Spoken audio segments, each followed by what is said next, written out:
നിങ്ങൾക്കൊരു സത്യം അറിയോ? എന്റെ ജന്മത്തിൽ ഞാൻ വിചാരിച്ചിട്ടുണ്ടായില്ല ഞാൻ സ്ഥാനാർത്ഥിയായിട്ട് ഇന്നാ ജയിക്കും. ഞങ്ങളും രണ്ടോട്ടിനാണെങ്കിലും രണ്ടോട്ടിന് ഞാൻ ജയിച്ചില്ലേ? ശരിയാ. എന്റെ പേരുള്ള അപരത്തിൽ നിന്നില്ലായിരുന്നെങ്കിൽ ഞാനും നല്ല വൻ ഭൂരിപക്ഷത്തിൽ ജയിച്ചാനെ. ഇപ്പൊ നിനക്ക് എത്ര ഭൂരിപക്ഷം ഉണ്ടായിരുന്നു? 8. അതേതായാലും നന്നായി, അല്ലെങ്കിൽ നാട്ടുകാർ പറഞ്ഞാൽ 8 നിലയെ പൊട്ടിന്ന്. അതെ, നിങ്ങൾ ഈ ഭൂരിപക്ഷം പറഞ്ഞ ഇവിടെ തക്കിട്ട് കാര്യമൊന്നുമില്ല. നമുക്ക് 8 സീറ്റ്, നമ്മുടെ മറ്റേ പാർട്ടിക്ക് 8 സീറ്റ് കിട്ടിയേക്കണം. ഇതിന്റെ ഇടയിൽ ഒരു സ്വാതന്ത്ര്യം വന്നിട്ടുണ്ട്. അവനെ നമ്മുടെ കൂടെ നിർത്തിയാലേ നമുക്ക് ഭരിക്കാൻ പറ്റുള്ളൂ. അത് മനസ്സിലാക്കണം എല്ലാവരും. അപ്പൊ അവനെ എങ്ങനെ പിടിക്കാന്നുള്ളത് നോക്കാം. എന്താണ് അവന്റെ പേര്? സത്യൻ. സത്യൻ. എങ്ങനെയെങ്കിലും ഡയലോഗൊക്കെ അടിച്ചവനെ വീഴ്ത്തുന്നത് ഞാൻ ഏറ്റി. പിന്നെ വല്ല കൈയും കാലും കാണിച്ചൊക്കെ വീഴ്ത്താൻ പറ്റുമെങ്കിൽ നിങ്ങൾ വീഴ്ത്തിക്കൊള്ളാം. അതിന് അത്ര വലിയ ആവശ്യമൊന്നുമില്ല. സത്യേട്ടനല്ലേ എന്റെ കൈക്കുള്ളി കിടക്കുന്ന സംഭവല്ലേ? നിങ്ങൾ വന്നേ, ഞാൻ ഏറ്റാ കേസ്. അതവിടെ കണ്ടാ മതി. അല്ല, അവനിപ്പോ കാണില്ല, അവൻ എവിടെ ഒളിച്ചിരിക്കണെന്ന് കേട്ടത്. സത്യം നമ്മുടെ കുമ്പളങ്ങിലെ റിവർ റൂട്ട്സ് റിസോർട്ട് ഇല്ലേ, നമ്മുടെ കുമ്പളങ്ങിലെ റിവർ റൂട്ട്സാ, അവിടെ വിജയത്തിന്റെ ആഘോഷം നടക്കുമെന്ന് ഞാൻ കേട്ടെ. എന്നാ വേഗം വണ്ടി എടുക്കുന്നത്, നമുക്ക് അങ്ങോട്ട് പോവാം. ഞാൻ എല്ലാവരോടും കൂടി ഒരു കാര്യം പറഞ്ഞേക്കാം. ഈ സ്വതന്ത്ര സ്ഥാനാർത്ഥി നമ്മുടെ പാർട്ടിയിലേക്ക് വന്നു കഴിഞ്ഞാൽ പ്രസിഡന്റ് ഞാനാവും. അതെങ്ങനെ ശരിയാവും? ഞാനേ പ്രസിഡന്റ്. അതെന്ത് വർത്താനോടാ പറഞ്ഞത്? ഇന്നലെ കയറി വന്നതല്ലേ പാർട്ടി എന്ന് പറഞ്ഞിട്ട്. അപ്പൊ ഞാൻ തന്നെയാവും പ്രസിഡന്റ്. ഇനി ഭരിക്കാൻ പോണതല്ല ന്യൂജനാണ്, അത് മതി. അതെ, നമ്മൾ ഓർക്കാപ്പുറത്താണ് ജയിച്ചത്. നിങ്ങൾ ഈ ഒച്ച വെച്ച ആൾക്കാർ മുഴുവൻ അറിയിക്കില്ലേ? ആ സത്യന്റെ കാല് പിടിക്കാൻ നോക്ക്. ആരുടെ കാല് പിടിച്ചിട്ടാണെങ്കിലും ഞാൻ തന്നെ പ്രസിഡന്റ് ആവും. എനിക്ക് നിർബന്ധം. അത് നമുക്ക് അവനെ ആദ്യം പിടിക്കാം. ഞാൻ പറഞ്ഞ കേക്ക്, പറയണോ എന്തോ വിചാരിക്കരുത്. എന്നെ പ്രസിഡന്റ് ആക്കിയില്ലേ ഞാൻ കാല് മാറും. ആ കാല് മാറുമെന്ന് എനിക്കൊന്നും അറിയണമല്ലോ. അത് അതെ, ഇതിങ്ങ പ്രസിഡന്റാ വൈസ് പ്രസിഡന്റ് എന്തെങ്കിലും പറഞ്ഞ് തല്ലി പിടിക്കട്ടെ. പക്ഷെ ഈ ചരട് നമ്മുടെ കയ്യിലല്ലേ. അതെ, പക്ഷെ എന്റെ സംശയം അതല്ല, ഈ സത്യം വീഴുമെന്നുള്ളതാണ്. സത്യം വീഴുവന്നേ. സത്യനെ മറ്റേ പാർട്ടിക്കാർ ചവിട്ടി പുറത്താക്കിയതല്ലേ. നമ്മളൊന്ന് ചെന്ന് കൊടുത്താൽ മതി, ഈസി ആയിട്ട് ഇങ്ങോട്ട് പോരൂ. എന്നാ നീ വണ്ടി എടു. ഭയങ്കര ഒരു അവസ്ഥയിൽ പോയി. നമുക്ക് 8 സീറ്റ്, അവർക്കും 8 സീറ്റ്. ഒരു സീറ്റെങ്കിലും കൂടുതൽ കിട്ടിയിരുന്നെങ്കിൽ ഇതിപ്പോ തുണിയും ചാരുന്നോ പെണ്ണും കൊണ്ട് പോകുന്ന പറഞ്ഞൊരു അവസ്ഥ. അതല്ല ബാവോട്ടാ, നമ്മളാണ് മണ്ടത്തരം കാണിച്ചത്. എന്ത് മണ്ടത്തരം കാണിച്ച്? ആ സത്യനെ നമ്മുടെ പാർട്ടിയിൽ നിന്ന് പുറത്താക്കേണ്ട ഒരു കാര്യം. ഞാൻ അന്നേ പറഞ്ഞാണ് അവനെ കളയലേന്ന്. ബാബുട്ടാണ് ഏറ്റവും കൂടുതൽ പ്രശ്നം ഉണ്ടാക്കി കളയാൻ വേണ്ടി. ഈ പാർട്ടിയിൽ നിന്ന് പുറത്തായപ്പോ തന്നെ അവൻ പോയി സ്വതന്ത്രനായിട്ട് നിന്ന് സ്ഥാനാർത്ഥിയായിട്ട് മത്സരിച്ച് നല്ല വമ്പിച്ച ഭൂരിപക്ഷത്തിൽ ജയിച്ചു. എനിക്ക് ഉള്ള ഏറ്റവും വിഷമം എന്താന്ന് പറയാമോ, നമ്മുടെ കൂട്ടത്തിനകത്ത് നമ്മൾ നടന്ന സ്ഥാനാർത്ഥിമാരിൽ ഏറ്റവും വമ്പിച്ച ഭൂരിപക്ഷം 1500 വോട്ടാണ്. അവന്റെ എതിർ സ്ഥാനാർത്ഥിയായിട്ട് നമ്മുടെ സ്ഥാനാർത്ഥിനെ നിർത്തിയിട്ടേ ആ ചെറുക്കന്റെ വീട്ടുകാരുടെ അവന്റെ വോട്ടല്ലാതെ വേറെ ഒറ്റ വോട്ട് കിട്ടി. അവൻ നേരത്തെ പണി തുടങ്ങി. അവൻ വൃദ്ധ ജനങ്ങളെ, വയോജനങ്ങളെ അവർ ശുശ്രൂഷിക്കാനും പരിപാലിക്കാനും കാരുണ്യ പ്രവർത്തനവും, പിന്നെ അവരും ചിരിക്കാൻ തുടങ്ങി. നമ്മളൊക്കെ ഈ ഇലക്ഷൻ പ്രചരണം തുടങ്ങിയതിനു ശേഷം ആൾക്കാരോട് മിണ്ടാൻ തുടങ്ങിയത്. പിന്നെ കാശ് വറക്കുന്ന എന്റെ അറിവ്. സത്യന്റെ എതിർ സ്ഥാനാർത്ഥിയായിട്ട് നിന്നവനെ അവന്റെ വീട്ടിൽ വിളമ്പിയത് 750 ബിരിയാണിയാ. എല്ലാം വന്ന് നക്കി തിന്നിട്ട് അങ്ങോട്ട് പോയി. ആ 750 ബിരിയാണി തിന്നവന്മാരിൽ ഒരു പകുതി പേരെങ്കിലും അവൻ വോട്ട് ചെയ്യണം. ഒരു 350 പേരെങ്കിലും കിട്ടണം. ആകെ കിട്ടിയത് എത്രയാണ്? 35. ഹോട്ടലിൽ നിന്ന് കഴിച്ചാണെങ്കിൽ ടിപ്പെങ്കിലും കൊടുക്കും, അല്ലെങ്കിൽ നല്ലതാണെന്നെങ്കിലും പറയും. സങ്കടം തോന്നും നമുക്ക്. അവൻ ആ സോഷ്യൽ മീഡിയ കിടന്ന് കാണിച്ചു കാണുമ്പോ ബിരിയാണി മേടിച്ചുകൊണ്ടേ കൊടുക്കാനോ തോന്നണം. ഞാൻ ചോദിക്കട്ടെ, ഭാസ്കരന്റെ ജീവിച്ചിരിക്കുന്ന അച്ഛനും അമ്മയ്ക്ക് വോട്ടില്ല, മരിച്ചുപോയ അപ്പൂപ്പനും അമ്മൂമ്മയും വന്ന് വോട്ട് ചെയ്തിട്ട് പോയി. മരിച്ചുപോയ അവർക്ക് വന്ന് വോട്ട് ചെയ്തിട്ട് പോവാങ്കിൽ ജീവിച്ചിരിക്കുന്ന ഭാസ്കരന്റെ അച്ഛനും അമ്മ വോട്ട് ചെയ്താലും എന്താണ്? അപ്പൊ അത്രേ ചെയ്തുള്ളൂ. അല്ല, നമ്മൾ അവനെ പുറത്താക്കുകയും ചെയ്ത് കുറെ ചീത്തയും വിളിച്ച് ഇനിയിപ്പോ അവൻ ജയിക്കുകയും ചെയ്തു. ബാവോട്ട ഒരു കാര്യം ഞാൻ പറഞ്ഞേക്കാം, സത്യനിപ്പോ നമ്മുടെ കൂടെ വന്നില്ലെങ്കിലുണ്ടല്ലോ ഭരണം കയ്യിൽ നിന്ന് പോകും. ഭരണം പോയാൽ പിന്നെ ഈ നാട്ടുകാരുടെ മുന്നിൽ പട്ടിയുടെ വില പോലും ഉണ്ടാവൂല. അല്ല, ഭരണം പിടിക്കാൻ നമ്മൾ എന്തായാലും കാല് പിടിക്കണം. ഞാൻ ചെന്ന് മാപ്പ് പറഞ്ഞാലാന്ന് ഞാൻ ആലോചിക്കണേ. വേണ്ട, അത് വേണ്ട. നാള് രമയുടെ മാപ്പ് പറയാൻ പോയിട്ട് എന്നോട് പൊറുക്കണോന്ന് പറഞ്ഞതിന് പകരം നിങ്ങൾ എന്തെന്നാ പറഞ്ഞത്? എന്റെ കൂടെ പൊറുക്കണോ? രമയുടെ കെട്ടിയവന്റെ കയ്യിൽ നിന്ന് ആവശ്യത്തിന് മേടിച്ചു കൂട്ടി.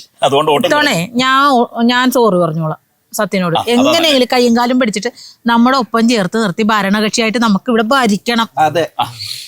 നമുക്ക് അവനെ പോയി കാണാതെ. പിന്നെ നമ്മളെ തൽക്കാലം നമ്മളൊരു 3-4 പേരാ പോകാം. എന്തെങ്കിലും വിഷയങ്ങൾ ഉണ്ടെങ്കിൽ നിങ്ങളെ ഫോൺ ചെയ്യാം. അപ്പൊ വടിവാളും തുമ്പയൊക്കെ ആയിട്ട് അങ്ങോട്ട് വന്നാൽ മതി കേട്ടാ.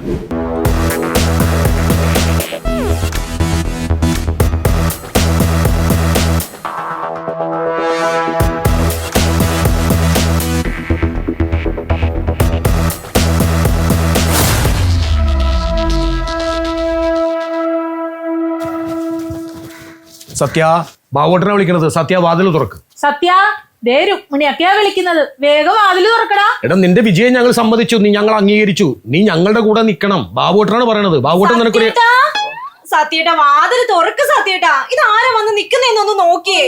തേൻ ഒഴുകുന്ന അനുഭവ സമ്പത്തും പരിചയ സമ്പത്തുള്ള ആളുകളുടെ ഒപ്പം നീ നിന്ന് കഴിഞ്ഞാൽ നല്ലൊരു ഭരണം നമുക്ക് ഇവിടെ കാഴ്ചവെക്കാം. അതിനെയാണ് ബാവോട്ടൻ നിന്നെ വിളിക്കണത്. സത്യേട്ടാ, ആ കഥ ഒന്ന് തുറക്ക് സത്യേട്ടാ. ഒന്നല്ലേ ഞാൻ അകത്തേക്ക് വരാം, അല്ലെങ്കിൽ സത്യേട്ടൻ ഇങ്ങോട്ട് പുറത്തേക്ക് വാ. നിനക്ക് എന്ത് സ്ഥാനം വേണമെന്നുള്ള ബാബുട്ടനോട് പറഞ്ഞാൽ മതി. നിനക്ക് ക്ഷേമകാര്യം വേണം, നിനക്ക് ആരോഗ്യം വേണം, ഞങ്ങൾ തരും. സത്യേട്ടൻ പുറത്തേക്ക് വന്ന് ഇവരോട് പറ എന്റെ കൂടെ നിക്കുള്ളൂന്ന്. വാ മോനെ സത്യ. സത്യം അങ്ങനെ നിൽക്കാലോ, നമുക്കറിയാമല്ലേ.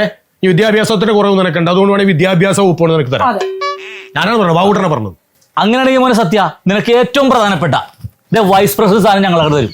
അയ്യോ, ഞാൻ വിചാരിച്ചപ്പോ പ്രസിഡന്റ് കൊണ്ടേ കൊടുക്കുന്നു. ബാബുട്ടനാണ് പറയണത്. ഇനിയും ബാർഗെയിനിങ് ഇല്ല.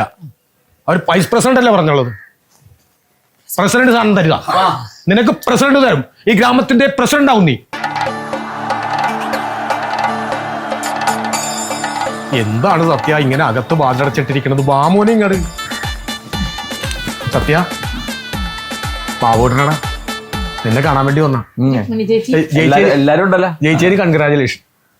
Thank you. ബെന്നിക്കുടി അറിഞ്ഞിട്ടാ നീ മാറി സ്വതന്ത്രനായിട്ട് നിന്ന് നീ ജയിച്ചില്ലേ? നീയാണ് ജയം പാറിച്ചത്. പാർട്ടിക്ക് വേണ്ടി ഞാൻ ഒരുപാട് തല്ലുകൊണ്ടതാണേ നിങ്ങളുടെ പാർട്ടിയില്. അല്ല, അത് എന്നെ പറഞ്ഞു വിട്ടല്ല. അഭിപ്രായ വ്യത്യാസങ്ങൾ ഉണ്ടാവും സത്യം. അപ്പോഴും ഞങ്ങൾ പറഞ്ഞു തന്നാ ഞങ്ങൾ 4 പേര് കൂടി നിന്നെ കളയരുത്, നിന്നെ നമ്മുടെ നിലനിർത്തണമെന്നാണ് പറഞ്ഞത്. ആര് പറഞ്ഞു? ഞങ്ങൾ 4 പേര് പറഞ്ഞു. ശക്തമായിട്ട് പറഞ്ഞതാ. പക്ഷെ ആ കൂട്ടത്തിൽ ഉണ്ടായിരുന്നില്ല അന്നത്തെ ചർച്ചയിൽ. നിങ്ങൾ ആരും ഉണ്ടായിരുന്നില്ല. നമുക്ക് ഇതായിരിക്കാൻ പറ്റത്തില്ലല്ലോ, നമ്മൾ വന്നിട്ട് ശരി. സത്യം, നീ ജയിക്കാൻ വേണ്ടി അവിടെ എന്തോരം ഞങ്ങൾ രഹസ്യ പ്രചരണം നടത്തിയെന്നറിയാമോ? പിന്നെ വെറുതെ സത്യേട്ടാ, സത്യേട്ടനെ കാണാനല്ലേ ഞാൻ വന്നേക്കുന്നേ. ഇങ്ങ് വാ. കുറച്ച് ആള് ഞാൻ പുറകെ നടന്നാണ്. ഇനിയിപ്പൊ നമുക്ക് ഒരുമിച്ച് നടന്നാ പോരെ സത്യേട്ടാ? നീ നമ്മുടെ ഒപ്പം നടക്കും. ആരെവിടെ പ്രതിനിധി സ്ഥാനം തരാം? പ്രസിദ്ധി അല്ലേ, പ്രസിദ്ധി പള്ളിപ്പെരുന്നാളിനാണ്. അതെ, ഞാൻ പള്ളിയുടെ ഒരു ചർച്ചയിൽ നിൽക്കണായിരുന്നു. പ്രസിഡന്റ് സ്ഥാനം നമ്മൾ തരും. ബാബുട്ടൻ പറഞ്ഞു തരും. നമ്മുടെ കൂടെ നിന്ന പ്രസിഡന്റ് സ്ഥാനം സത്യന് ഞാൻ തരും. അല്ല, ഞാൻ അകത്തിരുന്ന് ഞാൻ കേട്ടായിരുന്നു ഒരുപാട് മോഹന വാഗ്ദാനങ്ങൾ അങ്ങോട്ടും ഇങ്ങോട്ടും പറഞ്ഞിട്ടുണ്ടായിരുന്നേ. പ്രസിഡന്റ് സ്ഥാനം നമ്മൾ തരും. അതെ, ഞങ്ങൾ അങ്ങനെയാണെങ്കിൽ പ്രസിഡന്റ് സ്ഥാനം തരും. ഒരു 2 വീലർ മേടിച്ചു. 2 വീലർ എന്തിനും ഉള്ളതാണ്, ആർക്ക് വേണമെങ്കിൽ കിട്ടുമത്. 2 വീലർ അല്ല, ഞങ്ങൾ മുച്ചക്ര വാഹനം മേടിച്ചു തരും. ദേവാവട്ടാ, സംഗതി നിങ്ങളോട് എനിക്ക് സ്നേഹമുള്ള, നമ്മള് പാർട്ടി നിൽക്കുമ്പോഴും സ്നേഹമുള്ള. പക്ഷെ എന്റെ കൈക്കും കാലിനും ഒരു കുഴപ്പമില്ലാത്താണ് ഇപ്പൊ. നിങ്ങൾ മുച്ചക്ര വാഹനം മേടിച്ചു തന്നാൽ എന്നെ അപമാനിക്കണേ തുല്യമല്ലേ? എന്റെ സത്യ, മുച്ചക്രം എന്ന് പറയുന്നത് ഓട്ടോറിക്ഷ. നിനക്ക് വെറുതെ ഇരിക്കുമ്പോ ഓടിച്ച് ജീവിക്കാല്ല. അങ്ങനെയാണെങ്കിലേ ഞങ്ങള് പ്രസിഡന്റ് സ്ഥാനവും ഒരു കാറും വാങ്ങിച്ചു തരും. കൂടെ ഒരു ഡ്രൈവറേയും തരും ഫ്രീ ആയിട്ട്. അവരുടെ സാലറി ഞങ്ങൾ കൊടുക്കും. ഉറപ്പാണോ? ഉറപ്പ്. ഉറക്കല്ലേ? ഓക്കെ. അവര് ഓഫർ വേറെ വന്നിട്ടുണ്ട്. പ്രസിഡന്റ് സ്ഥാനം തരാം, 2 സെന്റ് സ്ഥലം എന്താ ഞങ്ങളോട് നിൽക്കും. പരിചയസമ്പന്നരുടെ കൂടെ നിൽക്കും. അതിനകത്തൊരു ചെറിയ വീടും കൂടെ വെച്ചില്ല. ഓക്കെ, ഉറപ്പാണ്. അങ്ങനെ 2 സെന്റ് സ്ഥലത്തെ ഒരു 3 മുറി വീട് ഞങ്ങൾ വെച്ചിരുന്നു ഞങ്ങൾ. ഞാൻ ഒറ്റക്കല്ലേ താമസിക്കണത്, 3 പേരുടെ ആവശ്യമില്ല എനിക്ക്. എന്റെ പൊന്നു ചേട്ടാ, ഈ കിളവന്മാരെ തള്ളച്ചിമാരുടെ ഒപ്പം പോവാണ്ട് ഞങ്ങളുടെ ന്യൂജന്റെ ഒപ്പം വാ. അതാവുമ്പോ നമുക്ക് ട്രെൻഡിനനുസരിച്ച് പോവാം. അതെ. തള്ളച്ചിയാ? ആരാടി തള്ളച്ചി? പിന്നെ 2 മക്കളുള്ള നിങ്ങളെ പിന്നെ തള്ളേന്നല്ലാതെ പിന്നെ എന്തുന്നാ വിളിക്കണ്ടേ? അയ്യോ, അവളൊരു ചെറുപ്പക്കാരി വന്നിരിക്കണം. അപ്പൊ നിങ്ങൾക്ക് തരാൻ പറ്റുന്നതൊക്കെ നിങ്ങൾ പറഞ്ഞു എന്നോട്. പറഞ്ഞു. ഞാൻ എന്റെ ഡിമാൻഡ് പറയാം. പറഞ്ഞു. ബാബുട്ടെ സഹായിച്ചു തരും. ബാബുച്ചേട്ടനെ സഹായിക്കാൻ പറ്റുള്ളൂ. സാധിച്ചു തരും. ബാബുചേട്ടൻ ജീവിച്ചിരിക്കും. കൊക്കിനിക്ക് വേണമെങ്കിൽ സാധിച്ചു തരും. ഈ രുക്മിണിയൊക്കെ കൂടെ നിൽക്കും. നിൽക്കുമല്ല. അന്ന് എനിക്ക് അത്യാവശ്യമായിട്ട് ഇപ്പൊ ഒരു കല്യാണം കഴിക്കണം. കാരണം എന്റെ ഭാര്യ ഡിവോഴ്സ് ആയി പോയല്ല. ഞാൻ ഈ രാഷ്ട്രീയത്തിൽ ഇറങ്ങിയതിന് ശേഷമാണ് അവള് ഇട്ടിട്ട് പോയത്. അപ്പൊ എനിക്ക് ഇപ്പൊ ഒറ്റത്തടിയാണ്, എനിക്കൊരു കല്യാണം കഴിക്കണം. കഴിച്ചോ? അതിന്റെ ചെലവ് ബാബുട്ടനും രുക്മിണി അമ്മയും നമ്മുടെ പഞ്ചായത്തിൽ വയ്ക്കും. ഓൻ പ്രസിഡന്റ് ആകുകയും ചെയ്യും, കല്യാണവും കഴിക്കും, ഞങ്ങളുടെ കൂടെ നിൽക്കുകയും ചെയ്യും. നമുക്ക് 5 കൊല്ലം അടിച്ചു പൊളിക്കുകയും. അത് വേറൊരു പ്രശ്നമുണ്ട്. അതായത് ഒരു പെണ്ണുണ്ട്, പക്ഷെ സമ്മതിക്കണം. പെണ്ണിനെ കൊണ്ട് ബാബുട്ടെ സമ്മതിപ്പിക്കും. നമ്മള് പറഞ്ഞ സമ്മതിച്ചില്ലെങ്കിൽ വിവരം ബാബുട്ടെ സമ്മതിപ്പിക്കോ? സമ്മതിപ്പിക്കും ബാബുട്ടെ. പക്ഷെ ബാബുട്ടെ സമ്മതിപ്പിക്കല്ലേ വേണ്ടത്, ബാബുട്ടെ സമ്മതിച്ചാ മതി. ഞാൻ എന്തിനു സമ്മതിക്കണ്? അല്ല, പെണ്ണ് ബാബുച്ചന്റെ അച്ഛനാ. ബാബുച്ചനല്ല, ബാബുച്ചന്റെ മോളാണ്. അതാരാ ബാബുച്ചൻ? ഞാനാ? എന്റെ മോളാ? ഞാൻ അല്ല, പ്രസിഡന്റ് സ്ഥാനം അല്ല, നിങ്ങക്ക് ഭരിക്കണമെങ്കിൽ മതിട്ടാ. അപ്പൊ പ്രസിഡന്റിന്റെ മരുമോനായിട്ട് വരും നീ. എങ്ങനെ?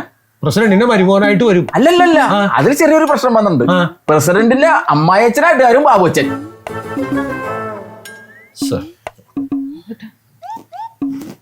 5 കൊല്ലം ഭരണം കഴിഞ്ഞു പോകല്ലോ. അല്ല, വേണമെങ്കിൽ മതി. നിങ്ങളെന്താ പറഞ്ഞത്? നമുക്ക് സമ്മതിച്ചിരിക്കും. സമ്മതിച്ചിരിക്കും. കൊടുക്കേ മുള കെട്ടിച്ച് തന്നിരിക്കും. അയ്യേ, നീ മാറിയടി. എടോടോ സത്യത്തേക്ക് നാണം ഉണ്ടോടോ? ഏട്ടോ, നേരത്തെ അങ്ങനെയല്ലല്ലോ വിളിച്ചത്. ചേട്ടാന്നല്ലേ? ഇനി തന്നെ ഞാൻ ചെറ്റേന്നാണ് വിളിക്കാൻ പോണത്. തനിക്ക് നാണം ഉണ്ടോടോ? ഒരു പെണ്ണിനെ തരാന്ന് പറഞ്ഞപ്പോ കൂടെ ഇറങ്ങി പോവാനായിട്ട്. അല്ല, നമ്മുടെ ജീവിതത്തില് വേണ്ട സംഭവമാണല്ലോ. താനേ രാത്രിയാകുമ്പോ വാട്സപ്പിൽ കയറിയിട്ട് ഉറങ്ങിയോ എന്താ ഇട്ടേക്കണേന്ന് ചോദിച്ചിട്ട് വരൂലേ? ഞാൻ പറയും ഇനി എന്ത് ഇട്ടേക്കണേന്ന്. താൻ ഇപ്പൊ ജയിച്ചിട്ടുണ്ടെങ്കിൽ സത്യ ഇനി നീ തോക്കാനാ പോകുന്നു, അല്ലെങ്കിൽ തന്നെ ഞാൻ തോപ്പിക്കും കേട്ടാ. താൻ ഒരു കാലത്ത് നന്നാവുള്ളൂ, മുടിഞ്ഞേ പോളൂ, മുടിഞ്ഞ്. നീ എന്റെ പ്രാക്കാണ്. സത്യപ്രതിജ്ഞ വാട്ടാ പുറത്തേക്ക് ഇറങ്ങുമല്ല. ആ ഞങ്ങൾ കൊണ്ടോളാം.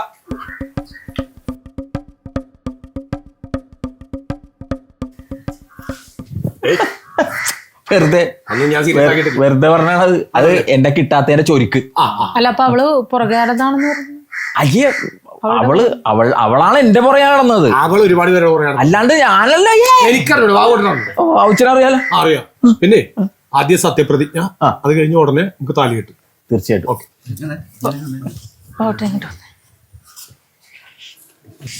പോവട്ടോ ഇങ്ങോട്ട് വന്ന്. എന്താണ് നിങ്ങൾക്ക് എന്താ തലയ്ക്ക് ഓളവാണോ? ഭരണം പിടിക്കാൻ വേണ്ടിയാണെന്ന്. പിന്നെ ഭരണം പിടിക്കാൻ വേണ്ടി ഇത്ര വിവരവും വിദ്യാഭ്യാസം ഉള്ള ഒരു പെങ്കൊച്ചിനെ ഈ വിവരദോഷിക്ക് കെട്ടിച്ചു കൊടുക്കണമെങ്കിലേ നിങ്ങൾക്ക് മുഴുത്ത വട്ട് തന്നെ. മുഴുപ്രാന്ത ഇല്ല ഈ രണ്ടാം കെട്ടുകാരെ കെട്ടിച്ചു കൊടുക്കും സ്വന്തം മോളെ. വേണ്ടെങ്കിൽ വേണ്ട, ഈ പെണ്ണിന്റെ ഭാവികളാണോ? എടാ നമുക്ക് ഭരണം പിടിക്കാൻ നമുക്ക് ഒരാൾ വേണം. എന്നാലും 8ന്റെ കൂടെ 9 ആയി നമുക്ക് ഭരണം കിട്ടുള്ളൂ. അവൻ എന്താ ചോദിച്ചത്? പെണ്ണിനെ കെട്ടിച്ചു കൊടുക്കാൻ. എന്റെ മോളെ വേണമെന്ന് പറഞ്ഞു. എനിക്ക് എത്ര മക്കളുണ്ട്? ഒരു മൂത്താളും ഉണ്ട്, ഒരു ഇളയാളും ഉണ്ട്. ഇളയാള് പഠിക്കുന്ന, മൂത്താള് ഡൈവേഴ്സ് ആയിട്ട് പിള്ളേരെയും കൂട്ടി വീട്ടിൽ വന്ന് നിൽക്കണം. എന്റെ മോളെ കൊടുത്താ പോരെ അവന്. അത് ഏത് വേണോന്ന് ഞാൻ പറഞ്ഞിട്ടില്ലല്ല, അവനും ചോദിച്ചിട്ടില്ലല്ല. അവളും 2ാം കെട്ട്, ഇവനും 2ാം കെട്ട്. രണ്ട് കെട്ടും കൂടി ചേരുമ്പോ 4 കെട്ട്. ഈ 4 കെട്ട് 2 പിള്ളേരെയും കൂട്ടിയിട്ട് ഒറ്റക്കെട്ടായിട്ട് ഈ വള്ളിക്കെട്ടിനോടൊപ്പം ജീവിക്കട്ടെ. എങ്ങനെയുണ്ട് വെടിക്കെട്ട്? എന്റെ പൊന്നു പോവട്ടാ, ഇത് വെടിക്കെട്ടല്ല, ഇടിവെട്ട.